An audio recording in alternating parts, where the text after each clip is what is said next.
Bonjour à tous. Il y a eu passation de charge au ministère des Affaires étrangères et de l'intégration africaine. L'ex-ministre Albert Flindé a cédé son fauteuil au tout nouveau ministre chargé de conduire ce portefeuille ministériel, Kandia Camara, qui sera secondé dans ses tâches par le ministre délégué à l'intégration africaine, Alcide Djedje.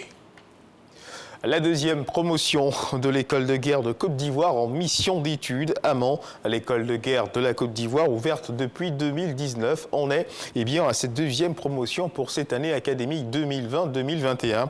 Les officiers stagiaires de cette promotion viennent d'effectuer une mission d'études intérieure à Mans dans la région du Tonkin. Cette mission s'est déroulée autour du thème problématiques sécuritaires liées à la délimitation des frontières. Au menu de ces missions de plusieurs jours, un panel et des échanges avec les autorités et les forces de défense et de sécurité, entre autres. Le reportage de F-Way.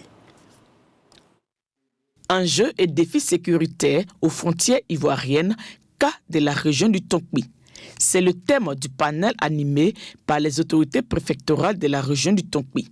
Les préfets des départements de Danane, Zonouien et Sipilou ont exposé sur l'état des lieux de l'environnement sécuritaire aux frontières de la Côte d'Ivoire avec le Libéria et la Guinée. C'est de bien surveiller la frontière. À chacune des réunions du comité départemental de sécurité, nous évoquons les problèmes de sécurité, des informations ou des rumeurs qui nous parviennent et nous les traitons. Ce panel se situe dans le cadre de la deuxième mission d'études intérieures de la deuxième promotion de l'école de guerre de Côte d'Ivoire. Le but de cette mission qui se déroule à Mans est de permettre aux officiers stagiaires d'alimenter l'analyse prospective et de proposer des solutions sur une thématique sécuritaire de la région du Tonkin. Nous sommes venus réfléchir sur les enjeux sécuritaires au niveau des frontières. L'enjeu principal, comment faire que les relations entre nos voisins et nous soient toujours meilleures et que nos différents pays vivent dans la sécurité et dans la paix. Nous, en tant que force de défense et de sécurité, que nous réfléchissions à garantir cette paix à nos populations pour que les politiques travaillent à apporter le bien-être et le mieux-vivre à nos populations. Outre ce panel, les stagiaires ont eu des échanges avec les autorités administratives traditionnelles, les forces de défense et de sécurité, le conseil régional du Tonkin et la cellule civilo-militaire. L'école de guerre où le cours d'études supérieures de défense de Côte d'Ivoire a été inauguré en 2019.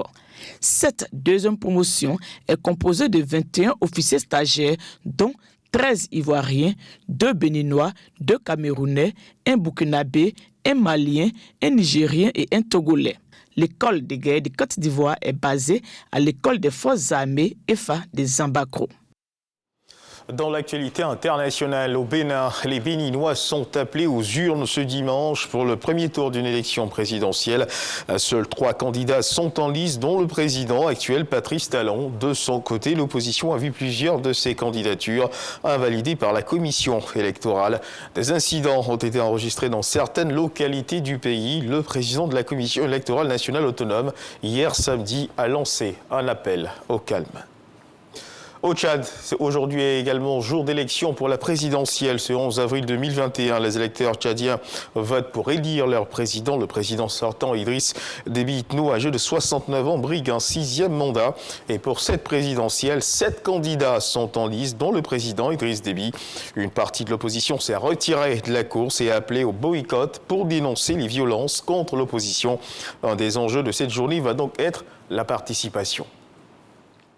Et dans le cadre du Dimanche Magazine de ce dimanche, nous recevrons le docteur Auguste Didier Blibolo, avec lequel nous échangerons sur un projet de lutte contre les grossesses précoces et les violences sexistes chez les adolescents.